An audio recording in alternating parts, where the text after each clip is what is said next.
স্বাগত জানাচ্ছি বাংলা ভিশনের নিয়মিত আয়োজন পাবলিক পার্লামেন্টের সাথে আছে তাইমুর রশিদ। আমার সাথে আজকে আলোচনার জন্য স্টুডিওতে উপস্থিত আছেন চারজন অতিথি।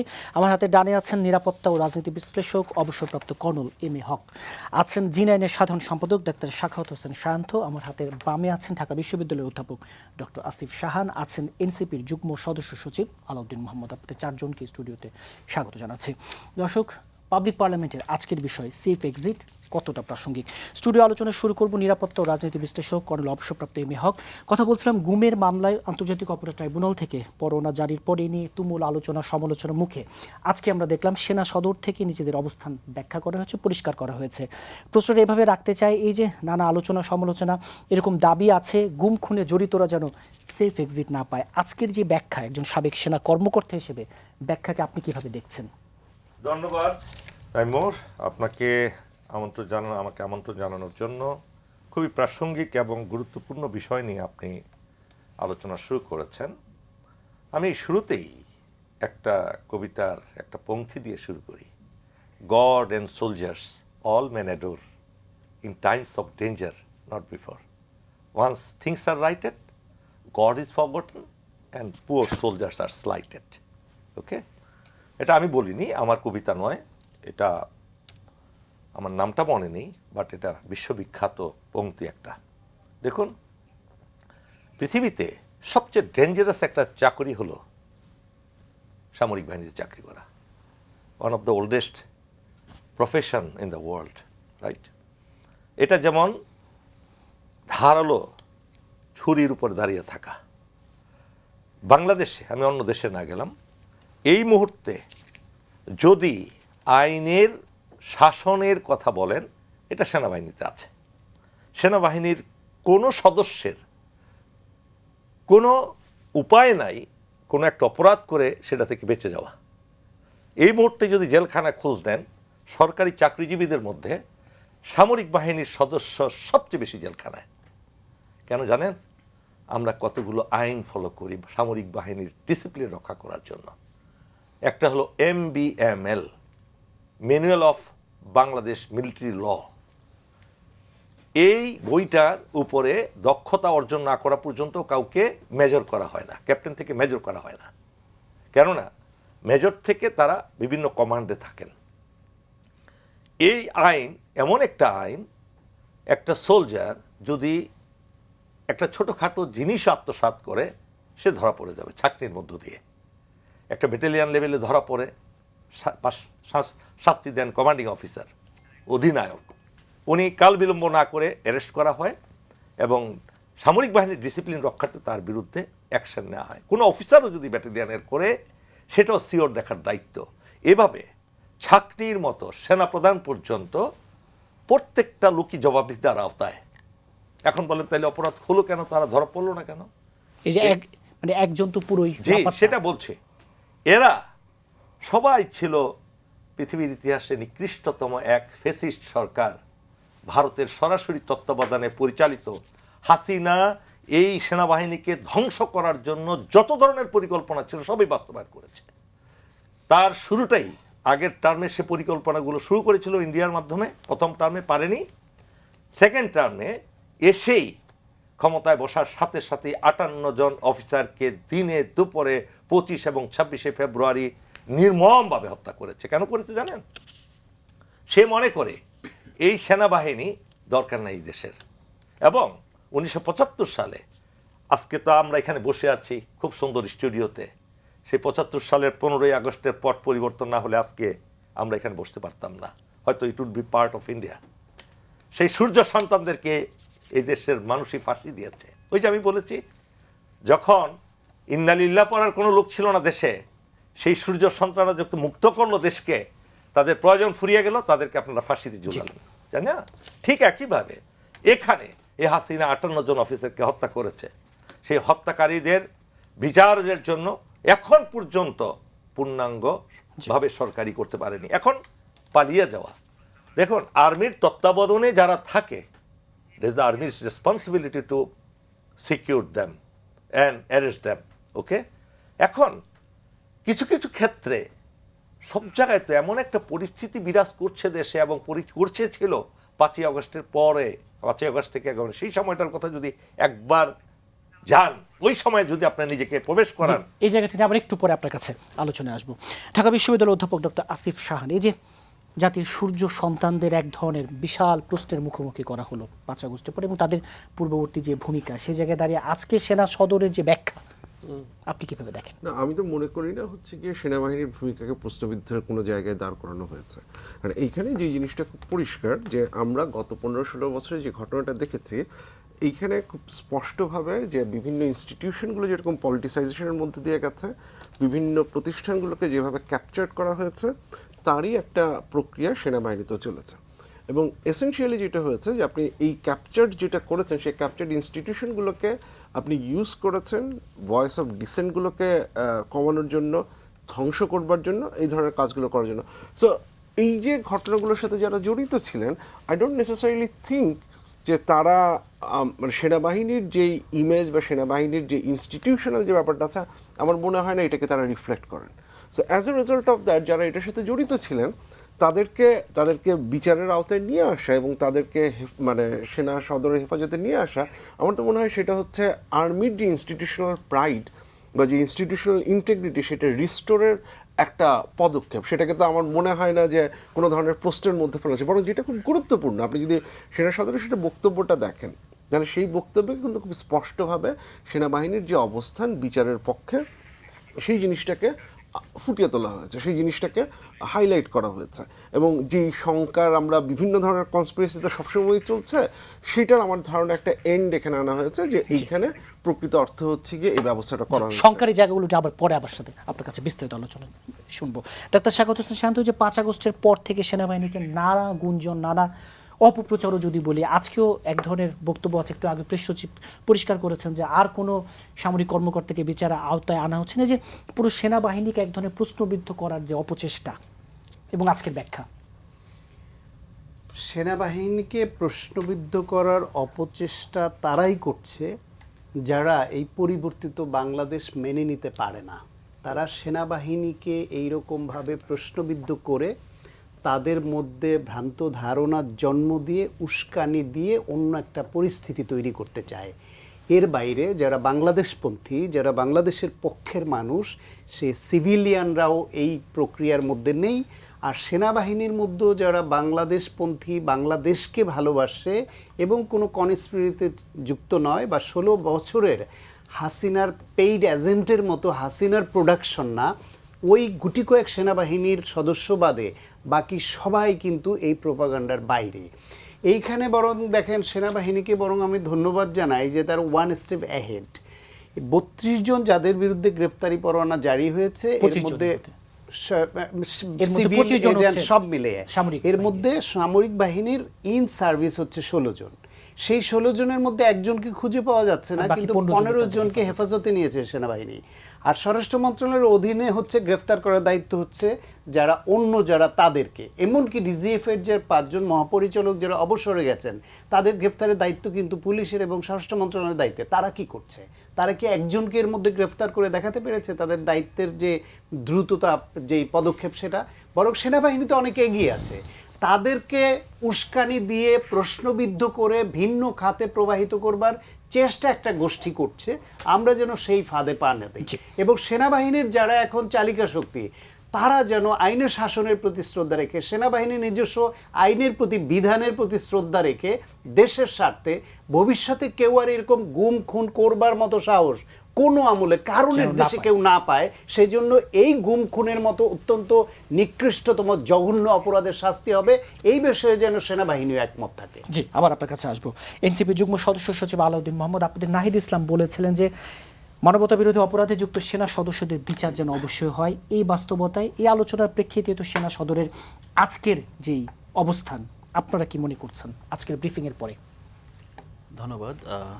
আজকে সেনা সদরের ব্রিফিংয়ের পর সত্যিকার অর্থে আমরা বাকি 3 জনের যে আলোচনা শুনলাম, এখনও আমার মনে হয় নতুন করে অ্যাড করার অবকাশ খুব কম আছে, বাট আমরা আমাদের অবস্থানটা ব্যক্ত করছি। সেটা হলো যে এটা খুব আশাব্যঞ্জক দিক, কারণ অভ্যুত্থানের পর আমরা দেখেছি যে সেনাবাহিনী নিয়ে দেশে এবং বিদেশে বিভিন্নভাবে সেনাবাহিনীর মধ্যে এটা হচ্ছে ওইটা হচ্ছে, আজকে ক্যান্টনমেন্টে এই হচ্ছে, এখানে নতুন কু হচ্ছে, ওয়াকারকে সরিয়ে বিভিন্ন ধরনের ইস্যু আমরা দেখেছি। কিন্তু আমরা অতীত দেখেছি যে আপনার জেনারেল ওয়াকার সেনাপ্রধান তিনি কিন্তু স্পষ্টভাবেই বলেছিলেন যে তিনি আসলে প্রথমত যে ইন্টারভিউ দিয়েছিলেন যে তিনি 18 মাস সাপোর্ট দিবেন সরকারকে। তারপর তিনি বারবার বলেছেন যে নির্বাচনকে মনোনয়ন প্রশ্নে সরকারের সাথে তার কোনো দূরত্ব নেই। আজকের ব্রিফিংয়েও বলা হয়েছে যে নির্বাচনকে সর্বোচ্চ গুরুত্ব দিবে। জি জি, এই প্রশ্নে আমার মনে হয় যে যেই আপনার আশঙ্কা হচ্ছিল, আসলে আশঙ্কাটা জনমনে তৈরি করা হচ্ছিল, সেটার অবসান ঘটেছে। সেটার জন্য সেনাবাহিনীর যে দায়িত্বশীলতা এবং পেশাদারিত্বের যেই জায়গাটা আমরা আস্থা রাখি সবসময়, সেটা ফুটে উঠেছে। সবচেয়ে বড় কথা হলো যে আমরা যেই সংস্কারের কথা বলছি, তো ইভেন আমরা দেখেছি যে আমাদের সিভিল সোসাইটি থেকে ইভেন আপনার স্বাধীন ব্যক্তিবর্গ থেকেও সেনাবাহিনীর মধ্যকার সংস্কারও আপনার দাবি উঠেছিল, সেটা নিয়ে সভা সেমিনার হয়েছে। তো সবচেয়ে বড় কথা হলো যে সেনাবাহিনীর মধ্যে যারা আসলে আপনার বিভিন্নভাবে সরকার পারপাস সার্ভ করে সেনাবাহিনীর পেশাদারিত্ব ভুলে গিয়েছিল, তাদেরকে যদি বিচারের আওতায় আনা যায়, যেটা আজকে শুরু হয়েছে, আমি তাদের পক্ষ থেকে আমরা একটা মানে সুস্পষ্ট মেসেজ পেয়েছি, এটা সেনাবাহিনীর সবচেয়ে বড় সংস্কার হতে পারে। এবং আমার মনে হয় যে আমরা অন্যান্য প্রশাসনে যেই প্রশাসনিক সংস্কারগুলোর লক্ষ্যে কাজ করে যাচ্ছি, তো এটা একটা পূর্ণতা পাচ্ছে যে সেনাবাহিনীও সংস্কারের বাইরে না, এবং সেনাবাহিনী সংস্কারের পক্ষে আপনার একাত্ম হয়ে জাতির সাথে কাজ করে। কর্নেল অবসরপ্রাপ্ত এম এ হক, এই যে সেনা সদরের আজকের যে ব্রিফিং, সেই ব্রিফিংও আজকে খুব স্পষ্টভাবে বলা হয়েছে মূল ফোকাস নির্বাচন, গ্রহণযোগ্য সবার কাছে প্রত্যাশিত যে নির্বাচন। আমরা 5 আগস্টের পর থেকে এই কথা শুনেছি। এই যে সেনাবাহিনী বারবার নির্বাচনের দিকে জোর দিচ্ছে, আবার যখন নির্বাচনের কথা বলা হচ্ছে তখন গত কয়েকদিন ধরেই উপদেষ্টাদের সেফ এক্সিট নিয়ে আলোচনায়, আজকেও আসিফ নজরুল বলেছেন যে কোনো উপদেষ্টা মানে সেফ এক্সিট দরকার নেই। মানে এই যে নির্বাচন, সেফ এক্সিট, এই সময় কেন আসলে কতটা প্রাসঙ্গিক? আমি একটা কথা বলি, 16 বছরে হাসিনা যেমন সাইকোপ্যাথ ছিল, এই সাইকোপ্যাথের সাথে থেকে তার দল তো পুরোটাই সাইকোপ্যাথ। এই 16 বছরে আমরাও কোনো না কোনোভাবে আক্রান্ত সেই রোগে, পুরো দেশ, পুরো জাতি। কোনো ধৈর্য শক্তি নেই আমাদের, একেবারে টলারেন্স সীমার নিচে চলে গেছে আমরা। একটা কথা শুনলে এটার 10টা আমরা শাখা তৈরি করি, শাখা প্রশাখা তৈরি করি। যে যেভাবে আছে, এই যে বাক স্বাধীনতা বন্ধ ছিল, তো ধরেন 16টা বছর আপনি কথা বলেন নাই, হঠাৎ করে আপনার মুখটা খুলে দেওয়া হয়েছে, এখন যা ইচ্ছা আমরা তাই বলছি। দুঃখজনক। যারা দায়িত্বশীল মানুষ, তাদের দায়িত্বশীল কথা বলা উচিত, অন্তত পক্ষে সাইকোপ্যাথ হলেও একবার চিন্তা করা উচিত। এটা একটা কথা। আমি এই যে আজকে আপনি ব্রিফিংয়ের কথা বললেন, এই ব্রিফিংয়ের কোনো প্রয়োজন ছিল না। যদি আমি ধরেন আজকে আমি আপনার অনুষ্ঠানের মাধ্যমে এ কথা দৃঢ় চিত্তে বলতে চাই, আমার নাম হক, আমি শৈশব থেকে হকের পথে আছি, এখনো আছি। আল্লাহ যাতে আমাকে মৃত্যুর আগ পর্যন্ত রাখে, কারো দালালি করে এই পর্যন্ত আসি নাই, আমার রক্তে সেটা নাই, আমাদের বংশের রক্ত নাই। সেনাপ্রধানকে আমি সেই 13 অথবা 14 জানুয়ারি আমি জিজ্ঞেস করেছিলাম তার অফিসে যে যারা যারা অপরাধী আছে তাদের সম্বন্ধে আপনার সিদ্ধান্ত কি। উনি বলেন যে স্যার, আমি তো ইমিডিয়েটলি তাদেরকে পানিশমেন্ট দিতে চাই, কিন্তু সেটার জন্য এই সিনিয়র অফিসারদের তো আমি পানিশমেন্ট দিতে পারবো না যতক্ষণ না পর্যন্ত আমাকে কনকারেন্ট জুরিসডিকশন না দেওয়া হয়। আমাকে দেখ স্যার, আমি এক্ষুনি তাদেরকে যা যা শাস্তি পাওয়ার শাস্তি দিয়ে দিব। I am talking here, people are hearing. আমি যদি এতটুকু ভুল বলি, সেনাপ্রধানও শুনবেন হয়তো। সেই সময় যদি আমাদের সেই কনকারেন্ট জুরিসডিকশনটা সেনাপ্রধানকে দেওয়া হতো, আজকে কিন্তু এত দূর গড়াতো না। জিয়াকে তো আর্মিতে অ্যারেস্ট করেছে নাকি, জিয়া আরো কয়েকজনকে যা আছে দিয়েছে না। এখন 2-1 জন পালিয়ে চলে গেলে একেবারে সবাইকে তো পুরো আর্মি সারা দেশে ডিপ্লয়েড করা আছে।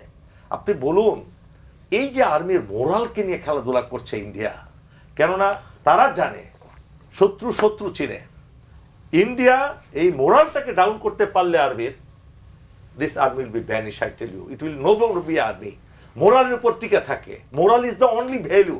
আজকে যেভাবে অপপ্রচার চলছে আর্মির, পুরো আর্মির বিরুদ্ধে, আপনি ফেসবুক খোলেন, যে কোনো সোশ্যাল মিডিয়াতে যান, দেশে বিদেশে, আর বিশেষ করে কিছু কিছু দুর্বৃত্ত মিলিটারি অফিসাররা করছে, যারা হাসিনার আমলে মোরালটার পিছনে যাদের জেল হওয়ার কথা ছিল, ফাঁসি হওয়ার কথা ছিল, হাসিনা তাদেরকে সেফ এক্সিট দিয়ে দেয়। তাই বল, আমাকে এইটা একটু বলতে সুযোগ দেন। সেই সময় সেই সকল অফিসাররাই মিথ্যা তথ্য প্রচার করছে। সেনাপ্রধান নাকি অ্যারেস্ট হয়ে গেছে, সেনাপ্রধানকে থাপ্পড় দিয়ে ফেলে দিবে, আর্মিকে ধুমড়ে মুছড়ে দাও, শেষ করে দাও, চোর বাটপার এদেরকে আগুন লাগিয়ে দাও। পৃথিবীর ইতিহাসে কি এরকম কথা বলে কেউ? আজকে এই মোরাল ডাউন করার জন্য আজকে দেখেন কোথায় হাত দিয়েছে। আজকে যেইভাবে আর্মিকে পচাচ্ছে, এই আর্মির মোরাল এত নিচে চলে যাচ্ছে, কথা খোলা না করুক, কোনো রিস্কে আর্মি যেতে পারে না, আর্মি সৈনিকরা যাবে না, অফিসার তো দূরের কথা। আজকে কথার কথা ডক্টর ইউনূসের পাহারা কে দিচ্ছে? আর্মি তো দিচ্ছে, সিকিউরিটি দিচ্ছে না। আজকে খোলা না করুক, কোনো ধরনের জন্য অন্য কোনো আক্রমণ হয়, এই আর্মি তখন 10 বার চিন্তা করবে আমরা কে প্রোটেকশন দিব কি দিব না, কারণ আমাদেরকে কে থামাবে, তখন আমাদেরকে কে বাঁচাবে। এই মোরালটাকে ডাউন করার জন্য আজকে একবার চিন্তা করেন তো, এই যদি আর্মির মোরাল ডাউন করা যায় তাহলে ইলেকশন হবে না, ইলেকশন করা সম্ভব হবে না। ইলেকশন না করতে পারলে কার লাভ হবে? একবার চিন্তা করে দেখুন, কারা এই গুটি চালছে, কোত্থেকে চালছে। আজকে ইন্ডিয়া বাংলাদেশের যদি 100টা সমস্যাটা থাকে 101টাও যদি থাকে, 101টার পিছনে এই সবচেয়ে কুৎসিত দুষ্কৃতিকারী একটা সন্ত্রাসী রাষ্ট্র ইন্ডিয়া।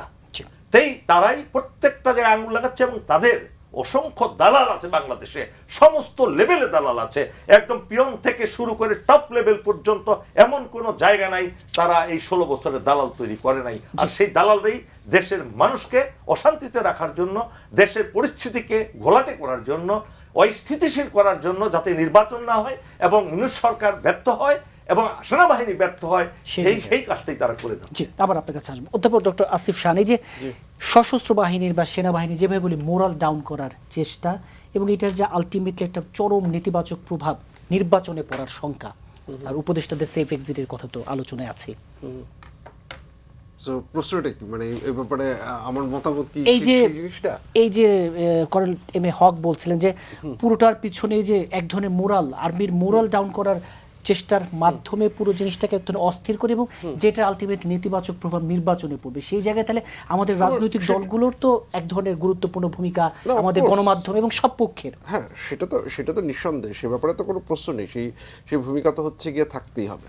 এখন যেটা হচ্ছে গুরুত্বপূর্ণ, এই যে মানে ভারত এটার সাথে জড়িত থাকতে পারে, I don't have any evidence, যদি থাকতে পারে সেটা একটা পসিবিলিটি আছে। কিন্তু দেখুন, এই জিনিসপত্রগুলো যখন ছড়াচ্ছে তখন কিন্তু সেইটা কিছু ইউটিউবারের মাধ্যমেই ছড়াচ্ছে, সেই জিনিসপত্র হচ্ছে কিন্তু এইখানে দেশি যেই ইস্যু আছে তাদের মাধ্যমে ছড়াচ্ছে, এবং এইটা একটা বড় ধরনের ক্রাইসিসের ইস্যু তৈরি করছে। কারণ at the end of the day যেটা সেনাবাহিনী বাংলাদেশের সবচাইতে গুরুত্বপূর্ণ এবং মর্যাদাপূর্ণ ইনস্টিটিউশনগুলোর একটা, এবং সবচাইতে এবং একটা ক্রিটিক্যাল যেটা, যে আপনি 5ই আগস্টের পরবর্তী ক্রিটিক্যাল সময়ে this is probably the only institution যেটা একটা স্ট্যাবিলিটির জায়গাটাতে ধরে রাখতে পেরেছে। এবং আমরা খুব পরিষ্কারভাবে যেটা জানি যে নির্বাচন যদি হচ্ছে গিয়ে সেনাবাহিনীর এইখানে গুরুত্বপূর্ণ ভূমিকা না থাকে, কারণ দ্য ল এনফোর্সমেন্ট এজেন্সির যেটা অবস্থা, এবং আমরা সংস্কারের ক্ষেত্রে যে জিনিসপত্র দেখেছি, আমরা অ্যাকচুয়ালি তেমন কিছু করতে পারিনি। So without the support of the arm forces essentially আমাদের পক্ষে হচ্ছে গিয়ে এটা করা এক্সট্রিমলি ডিফিকাল্ট। এই জন্যই তো বারবার বলা হচ্ছে এই সশস্ত্র বাহিনীকে বারবার টার্গেট করা হচ্ছে। আমার তো মনে হয় অফকোর্স এটা আছে, so far I think that হচ্ছে গিয়ে পলিটিক্যাল পার্টিগুলো, I think they have played a very responsible role with some differences. যেমন if I consider যেমন এনসিপির নাহিদ যে স্ট্যাটাস দিয়েছে, আমার কাছে it was a very measured এবং খুব স্টেবল একটা statement. At one end it reflected the demand for accountability, জবাবদিহিতা, এবং at the same time এই জিনিসটা যে সেনাবাহিনীর প্রতি কোনো অ্যাটাক না, আমার ধারণা সেটার একটা খুব স্পষ্ট ইস্যু ছিল। So that was a very matured, এবং আমার কাছে মনে হয় যে গ্রহণযোগ্য। বিএনপির জায়গা থেকে আমরা সবসময় দেখেছি যে সেনাবাহিনীর ক্ষেত্রে so there is a certain reliance বা হচ্ছে গিয়ে একটা দায়িত্বশীল এইসব ভূমিকার জায়গাটা, সেই জিনিসটা হচ্ছে আমরা সবসময়ই দেখেছি। কিন্তু যেটা হচ্ছে কি, যে যেই ঘটনাটা ঘটছে, যে কিছু অংশ সোশ্যাল মিডিয়াতে, কিছু অংশ হচ্ছে গিয়ে কনস্পিরেসির মাধ্যমে, এবং এই জিনিসটা যখন ছড়াতে থাকে বারবার, এখন যেটা করতে হবে যে এই রাজনৈতিক দলগুলোকে বারবার, মানে এভরিওয়ান ইজ ওয়েটিং দ্যাট কখন পলিটিক্যাল পার্টিগুলো একটা মিস স্টেপ নেয়, কখন হচ্ছে একটা ভুল স্টেপ নেয় যেটাকে ইউটিলাইজ করা যায়। সো যে ম্যাচিউরিটির জায়গাটা আমরা পলিটিক্যাল পার্টিগুলোকে এখন পর্যন্ত নিতে দেখেছি, I think they should continue. কারণ eventually it's very important to understand যে নির্বাচনের যে সময়সীমা বা নির্বাচনের যে জিনিসটা, এইটা যদি পেছানো যায় তাহলে আমরা যে ধরনের কনসিকুয়েন্স আমাদের ফেস করতে হবে, সেই কনসিকুয়েন্সটাকে অ্যাড্রেস করার মতো ইনস্টিটিউশনাল ক্যাপাসিটি এই মুহূর্তে আমাদের নেই। উপদেষ্টাদের সেফ এক্সিট নিয়ে যে এত আলোচনা কেন ছোট করে? আমার কাছে এটাকে পলিটিক্যাল রেটরিক মনে হয়। এটা একটা পলিটিক্যাল রেটরিক, এটা কাইন্ড অফ ইউজ করা হচ্ছে একটা প্রেশার ক্রিয়েট করার জন্য। কারণ দেয়ার আর নাম্বার অফ রিজনস, যে কারণে হচ্ছে কি শুধু যে উপদেষ্টারা তা না, বা শুধু ইসে না, আমার ধরো অনেক রাজনৈতিক দল আর quite frustrated with the number of advisers, তাদের রোল বা তাদের ইসে নিয়ে। And at the same time যেটা হয়, পলিটিক্যাল পার্টি, যে কোনো পলিটিক্যাল পার্টি হচ্ছে গিয়ে প্রেশার ক্রিয়েট করে they want to get something out of it. So এখন মানে যে জিনিসটা আমার কাছে এটা রেটরিক মনে হয় এই কারণে যে এটা এক ধরনের প্রেশার দেওয়া, দ্যাট আপনারা এই কাজগুলো করছেন না, so as a result of that. এটা যে খুব ম্যাচিউরড কোনো স্টেটমেন্ট হচ্ছে আমার সেটা মনে হয় না। জি, ডাক্তার শাখাওয়াত হোসেন শান্ত, এই যে বারবারই সেনাবাহিনীকে টার্গেট করা এবং নির্বাচন তো অবশ্যই, এবং সেফ এক্সিট উপদেষ্টাদের, আপনি কিভাবে দেখেন? তার আগে আমি শাহান ভাইয়ের ওই পলিটিক্যাল রেটোরিক শব্দটা নিয়ে বলি। Political rhetoric itself is a বাজে ওয়ার্ড। বাজে ওয়ার্ড? বাজে ওয়ার্ড, ইটস নট। আমি বলি, বাংলাদেশে Maybe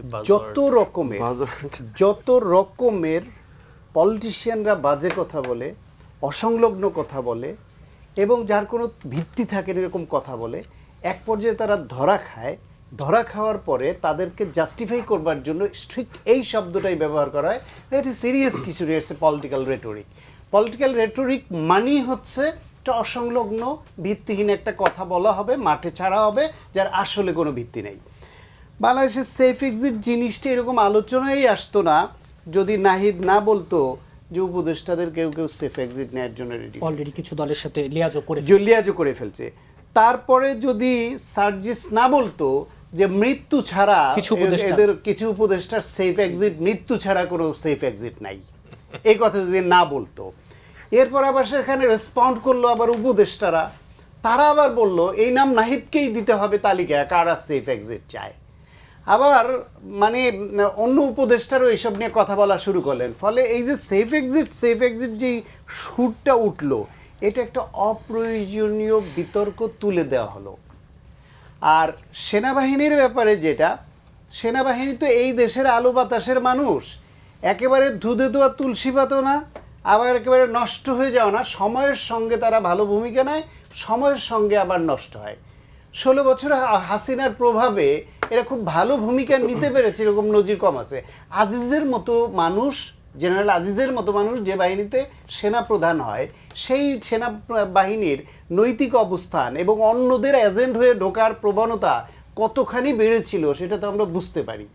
সুতরাং সেনাবাহিনী এই দেশের আলো বাতাসে, এই দেশের প্রশাসন আলাদা এন্টিটি হইল, এই রাজনীতিবিদরাই তো সেনাবাহিনীর সঙ্গে ডিল করে, তারা আলাদাভাবে ফেরেস্তা থাকতে পারবে এটা আশা করবার কোনো কারণ নাই। তবে পরিবর্তিত পরিস্থিতিতে এখনো পর্যন্ত সেনাবাহিনী যেই ভূমিকা নিয়েছে সেটা গ্রহণযোগ্য ভূমিকা এবং দেশের পক্ষে, দেশের মানুষের পক্ষে। এর ধারাবাহিকতায় তারা একটা ভালো নির্বাচন উপহার দিতে সাহায্য করবে, এই অঙ্গীকার করছে। আমরা প্রত্যাশা করি সেটাও তারা রাখবে। যেটা শাহান ভাই কারেক্টলি পয়েন্ট আউট করেছেন যে বাংলাদেশের আইন শৃঙ্খলা রক্ষাকারী বাহিনীর যে অবস্থা, এদের মধ্যে 16 বছর ধরে একেবারে হাসিনার নিজস্ব তৈরি বাহিনী ঢুকিয়েছে। সেই বাহিনীর মধ্যে হাতে গোনা কয়েকজন পালিয়ে গেছে বা চাকরি ছেড়েছে, এরকম বেশিরভাগ ঘাপটি মেরে আছে, অসংখ্য অপরাধ করেছে, তাদের বিচারের আওতায়ও আনা যাচ্ছে না বা আনা হয়নি। তারা এখন চুপচাপ কোনো রকম রুটিন ওয়ার্ক করে চাকরি টিকিয়ে রেখেছে। সময় আসলে প্রত্যেকটা এক একটা ছাত্রলীগের কর্মী হিসেবে আবির্ভূত হবে। সুতরাং ওই বাহিনীর হাতে এখনও নির্বাচন পরিচালনা সম্পূর্ণভাবে ছেড়ে দেওয়া একেবারেই বোকামি। সেই ক্ষেত্রে এদেশের সুন্দর একটা নির্বাচনের জন্য সেনাবাহিনীর বিকল্প নাই। ফলে সব কিছু মিলে যেহেতু আমরা সেনাবাহিনীর প্রতি প্রত্যাশা রাখছি, তাদের নিয়ে মন্তব্য করবার ব্যাপারেও রাজনীতিবিদদের এবং বিভিন্ন কর্নার থেকে যারা প্রেশার গ্রুপ আছে তাদের সতর্কতার সঙ্গে, বিচক্ষণতার সঙ্গে এগোতে হবে, দায়িত্বশীলতার সঙ্গে, যাতে তাদের কথাকে কেন্দ্র করে সেনাবাহিনীর মধ্যে যারা বিভাজন তৈরি করতে চায় এবং বাংলাদেশ বিরোধী অবস্থান নেওয়াতে চায় সেই সুযোগ গ্রহণ করতে না পারে। সুতরাং সেনাবাহিনীর দায়িত্ব আছে, রাজনীতিবিদদেরও দায়িত্ব আছে। রাজনীতিবিদরা যাতে স্টেটমেন্ট দেবেন, যাতে কথা বলবেন, আর সেটাকে আমরা পলিটিক্যাল রেটোরিক বলে জাস্টিফাই করব, উই শুড নট। জি, আলাউদ্দিন মোহাম্মদ, আপনাদের এনসিপি নেতাদের এই সেফ এক্সিট বক্তব্যকে মানে ঘিরেই, কেন্দ্র করেই কিন্তু এই এত জবাব, পাল্টা জবাব। আপনারা এখন এই যে জবাবগুলো পেলেন, তারপরে আপনারা কি বলবেন এই যে সেফ এক্সিট নিয়ে? সেফ এক্সিট নিয়ে যে প্রথম আলোচনাটা এসেছে নাহিদ ইসলামের কাছ থেকে, প্রেক্ষাপটটা কি ছিল? যে আমরা গণঅভ্যুত্থানের পরপর একটা ভঙ্গুর রাষ্ট্রকে উপদেষ্টাদের হাতে তুলে দিয়েছিলাম। তারা এই রাষ্ট্রকে সংস্কার করবে, রাষ্ট্রকে ডেমোক্রেটিক ট্রানজিশনের জন্য উপযুক্ত করবে এবং এই যে মাস কিলিংয়ের একটা মানে দ্রুত বলবো না, একটা ন্যায় বিচার এনশিওর করবে। এখন এই ক্ষেত্রে আমরা দেখেছি যে উপদেষ্টাদের মধ্যে সবাই আসলে সেই কজগুলোতে কমিটেড না, এবং কিছু কিছু উপদেষ্টা দেখা যায় আপনার এই 3টা ম্যান্ডেটের বাইরে গিয়ে এমন অনেক অনেক কাজে ব্যস্ত হয়েছে, এমন এমন পলিটিক্যাল নেগোসিয়েশনও যুক্ত হয়েছে। সেই প্রেক্ষিতে তিনি বলেছেন কেউ কেউ এখান থেকে সেফ এক্সিট বলতে আমরা তো শুরুতেই মানে বারবার এটাকে খুব নেতিবাচকভাবে নিচ্ছি। আসলে সেটা যদি না নিয়ে বলি যে একটা জায়গায় এসেছি, আমি দ্রুত সেফলি এখান থেকে আমি বের হতে চাই, কারণ এখানে এই ঘটনা কিন্তু মানে আমরা মনে করি যে পরবর্তী সরকার দায়িত্ব গ্রহণ করার পূর্ব পর্যন্ত প্রতিটা দিন হলো এখানে একটা মানে লিটমাস টেস্ট হচ্ছে, অ্যাসিড টেস্ট হচ্ছে এই সরকারের। এই সরকার যে কোনো সময় যে কোনো বিপর্যয়ের সম্মুখীন হতে পারে, এবং সামনের দিনগুলো মনে হচ্ছে গত 14 মাসের চেয়ে আরও বেশি ভয়াবহ এবং আরও বেশি আশঙ্কাজনক, এবং সামনের দিনগুলোতে আরও বেশি সতর্কতা প্রয়োজন। নাহিদ ইসলামের প্রথম বক্তব্য মূলত সেটাকে ইঙ্গিত করেছে। দ্বিতীয়ত সার্জিস আলম যেটা বলেছেন এবং খুবই সুন্দরভাবে বলেছেন, মৃত্যু ছাড়া কিছু উপদেষ্টা কিছু না, এটা বলেন নাই। উনি বলছেন যে পৃথিবীতে আসলে কোথাও না, তিনি এটাও বলেছেন মৃত্যু ছাড়া কিছু উপদেষ্টার আসলে কোনো সেফ এক্সিট নাই। বলছি তো জি, আসলে এরপরে আপনি যেটা বলছেন সেটাও বলেছেন, যেটা বলছেন সেফ এক্সিট একটা তো বড় গণঅভ্যুত্থানের পর সেফ এক্সিট বলে কিছু থাকতে পারে না। আসলে মৃত্যু ছাড়া আসলে কোনো সেফ এক্সিট নাই। আজকে আপনার আসিফ নজরুল সাহেব একটা খুব সুন্দর কথা বললেন। উনি বললেন যে সেফ এক্সিট তো আমরা উপদেষ্টারা চাচ্ছে না, অপশাসন ও দুর্নীতি থেকে। হ্যাঁ, এটা হলো উনি বলছেন যে বাংলাদেশের একটা সেফ এক্সিট দরকার। কি থেকে?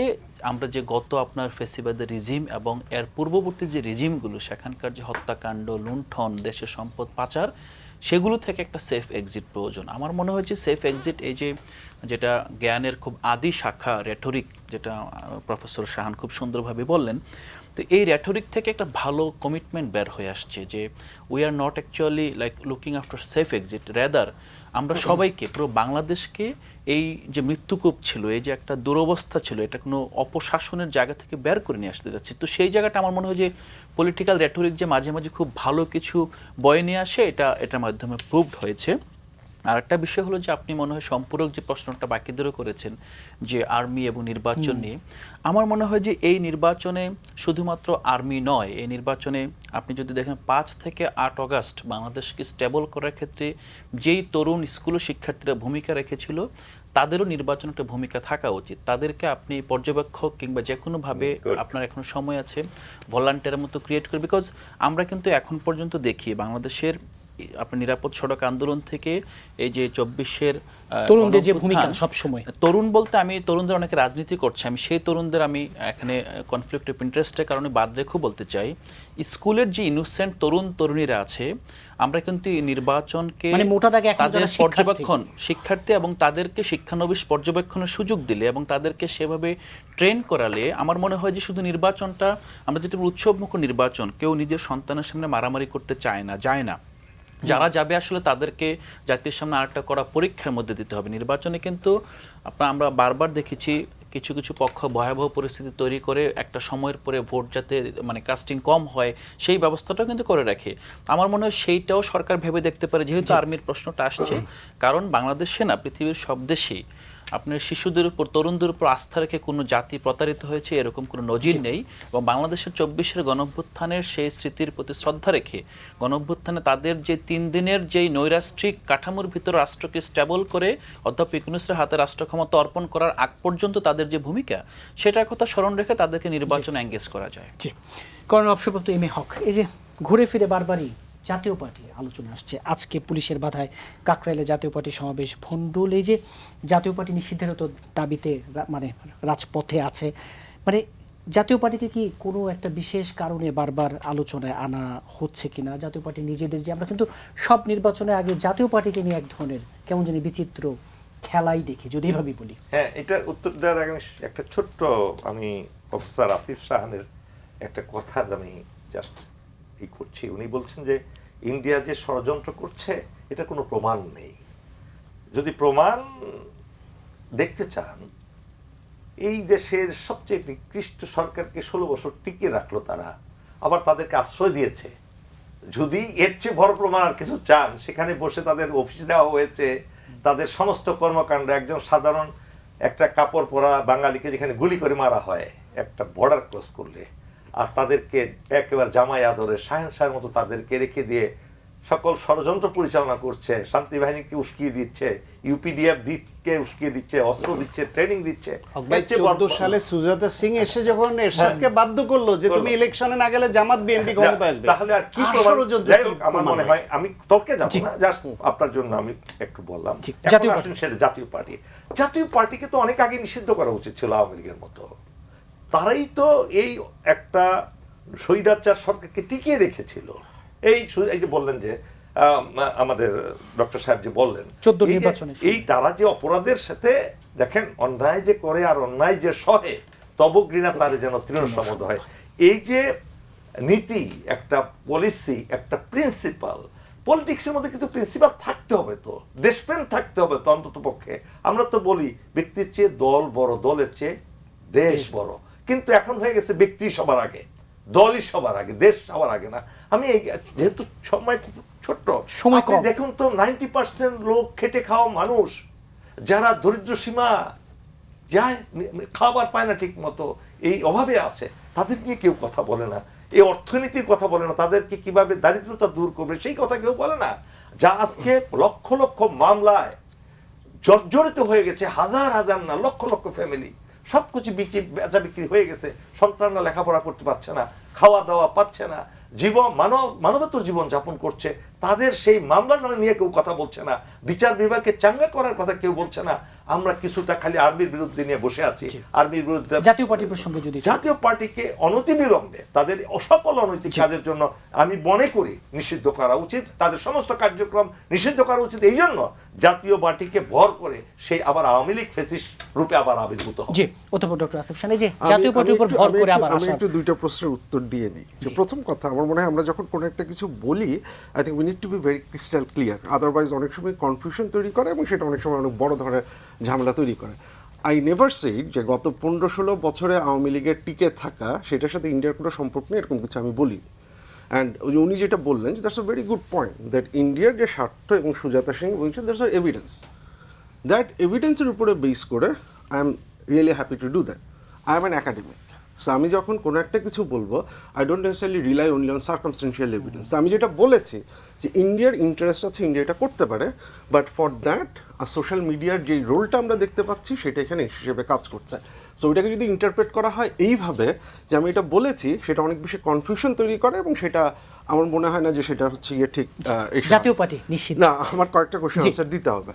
যেমন দ্য সেকেন্ড পয়েন্ট, যে পলিটিক্যাল রেটোরিকের এইটা, again I am a student of political science. Shanto ভাই তো ডাক্তার, আমি নর্মালি জ্বর হলে নাপা খাইতে পারি, কিন্তু উনি যখন কোনো একটা প্রেসক্রিপশনে কোনো একটা ওষুধ লিখে দেন, আমি যদি সেটা নিয়ে প্রশ্ন করি এবং সেটা নিয়ে বলি, সেটা একটা হাস্যকর ব্যাপার হয়ে যায়।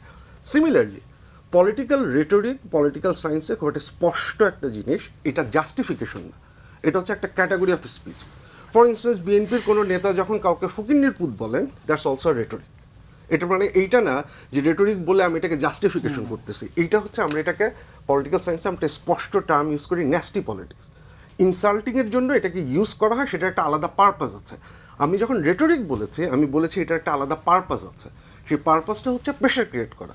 So I did not justify it. So আমার মনে হয় যে একইভাবে আমি যেমন উনি যখন কোনো একটা স্পেসিফিক টেস্ট আমাকে দিবেন, I will not question because he is the expert, একইভাবে আমরা সবাই অ্যানালাইসিস করব, কিন্তু এক মিসরিপ্রেজেন্টেশন আর আমার মনে হয় যে ওইটা কী বোঝাচ্ছে সেটা ইসে করে কথা বলাটা ভালো। জাতীয় পার্টি প্রসঙ্গে জাতীয় পার্টির প্রসঙ্গে যেটা, যে there must be a quick decision about that party. আপনি যদি এটাকে করতে চান তার কাজকর্মের জন্য, তাহলে হচ্ছে কি আপনাকে সেটাকে করতে হবে। আপনি হচ্ছে গিয়ে মানে কোনো সুস্পষ্ট অবস্থানও নেবেন না, আর এই ধরনের ক্রাইসিসগুলো হতে থাকবে। আই ডোন্ট থিঙ্ক সেটা এই ইলেকশনের আগে স্ট্যাবিলিটির জন্য সেটা খুব ভালো কোনো মেসেজ দেয়। সো একটা ক্লিয়ার পজিশন হচ্ছে কি এখানে দরকার হবে। জি, ডাক্তার শাখাওয়াত হোসেন শান্ত, যে জাতীয় পার্টির বিষয়ে আসলে স্পষ্ট অবস্থান দরকার, এবং এই যে 1 বছরের বেশি সময় ধরে ঠিক জাতীয় পার্টির বিষয়ে অন্তর্বর্তী সরকারও কোনো সিদ্ধান্ত নিচ্ছে না, নিল না কেন?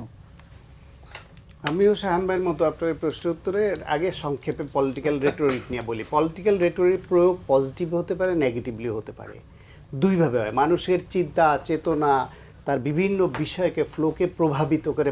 জাস্টিফাই করি না, কিন্তু বাংলাদেশের পলিটিক্যাল রেটরিক বলে যেটা চালানো হয় বছরের পর বছর ধরে, সেটা পজিটিভলি প্রভাবিত করবার পলিটিক্যাল রেটরিক বাংলাদেশে ভেরি রিয়ারলি হয়। বেশিরভাগ ক্ষেত্রে এখন এটা দৃষ্টিভঙ্গির ব্যাপার। আমি মনে করি যে সেফ এক্সিটের বিষয়টা সরকারের মধ্যে এবং এই পলিটিক্যালি এই সিচুয়েশনকে অস্থির করবার একটা পায়তারা। সুতরাং আমার কাছে এটা পলিটিক্যাল মানে রেটরিক নেগেটিভ অর্থে আমি এটাকে বুঝি। শাহান ভাই পজিটিভলি বোঝেন, ফাইন, তার সহানুভূতি আছে। দেখেন আবার ফকিন্নির পুতকে তিনি পজিটিভলি বুঝাই নাই, আমি বলছি একটা ইনস্ট্রুমেন্ট যেটাকে ইউজ করা হয়, ইউজ নেগেটিভলি ইউজ করা হয়। যখন আমি বলছি বাংলাদেশে, আমি আজকে না দর্শকের বেশি সময় ধরে পলিটিক্যাল রেটরিক শব্দটার প্রতি আমার অ্যালার্জি আছে, কারণ বাংলাদেশের রাজনীতিবিদরা এই যা কিছু বাজে কথা বলে সেটাকে পরে ধরা খাওয়ার পরে তার পক্ষের লোকরা বা সহানুভূতিশীলরা পলিটিক্যাল রেটরিক বলে জাস্টিফাই করতে জাতীয় পার্টি, ফাইন, জাতীয় পার্টির অপরাধ অবশ্যই আছে, দল হিসেবে জাতীয় পার্টির অপরাধ আছে। তার থেকে বেশি অপরাধ আমি দেখি জাতীয় পার্টির ব্যক্তি পর্যায়ে, নেতা পর্যায়ের।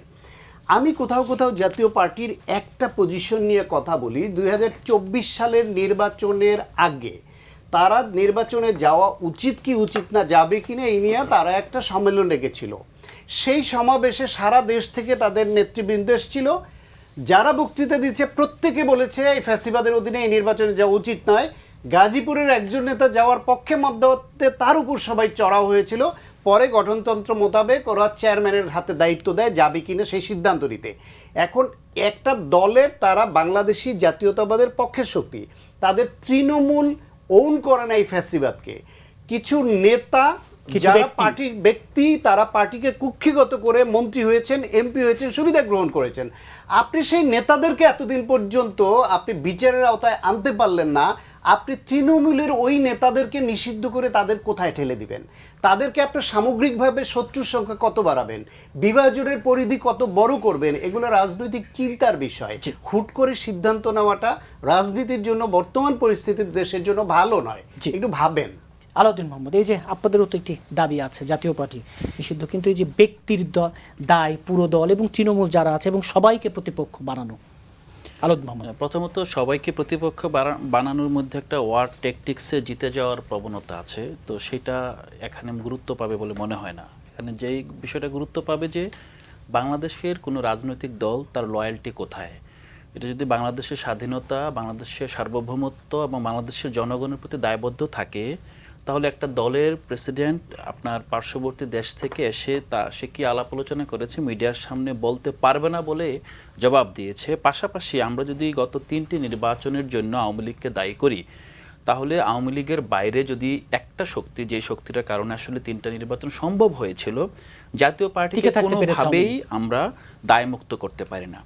তৃতীয়ত হলো আমরা আরও কিছু বিষয় দেখি যে প্রতিষ্ঠার পর থেকেই আপনি যদি হোসেন মোহাম্মদ এরশাদের রাজনৈতিক জার্নি দেখেন, তার রাজনৈতিক জার্নির সাথে দিল্লির একটা ওতপ্রোত সম্পর্ক আছে। সেই সম্পর্কটা এখন পর্যন্ত তার দল বজায় রেখেছে এবং বাংলাদেশে যখনই তাদের প্রয়োজন হয়েছে তারা জাতীয় পার্টিকে সামনে এনেছে, যখনই প্রয়োজন হয়েছে তারা জাতীয় পার্টিকে এখনো মনে করছেন ভারতীয় রেখে দিয়েছে। থেকে এখানে এখনো মনে করার বিষয় না, এটা খুব ক্লিয়ার যে জাতীয় পার্টি, তার যে নেতৃত্ব, আপনি যেটা বলছেন তৃণমূল, এই ধরনের পার্টির তৃণমূল বলতে আসলে কিছু নেই, কারণ তৃণমূলের ভয়েসটা এখানে রিফ্লেক্টেড হয় না। তো সেই তৃণমূলকে আপনার এই বাংলাদেশে টিকিয়ে রাখার জন্য সেই নেতৃত্ব তো নয়। তৃণমূলকে কি আপনি এটা পিরামিডটাকে উল্টে দিবেন যে নেতৃত্ব হবে তৃণমূল এবং দলের যারা আছে তারা নিয়ন্ত্রণে থাকবে? তো সেই প্রেক্ষিতে আমরা বিশ্বাস করি বাংলাদেশের সার্বভৌমত্বের স্বার্থে আওয়ামী লীগের যেই প্রশ্নে আমরা যেই অবস্থান নিচ্ছি, জাতীয় পার্টির জন্য এর কোনো ব্যত্যয় ঘটা উচিত নয়। জি, আপনাদের চারজনকে আজকে স্টুডিওতে সময় দেওয়ার জন্য ধন্যবাদ। দর্শক, পাবলিক পার্লামেন্ট আজ এ পর্যন্তই। আগামীকাল আবারও দেখা হবে। সে পর্যন্ত ভালো থাকুন, সুস্থ থাকুন।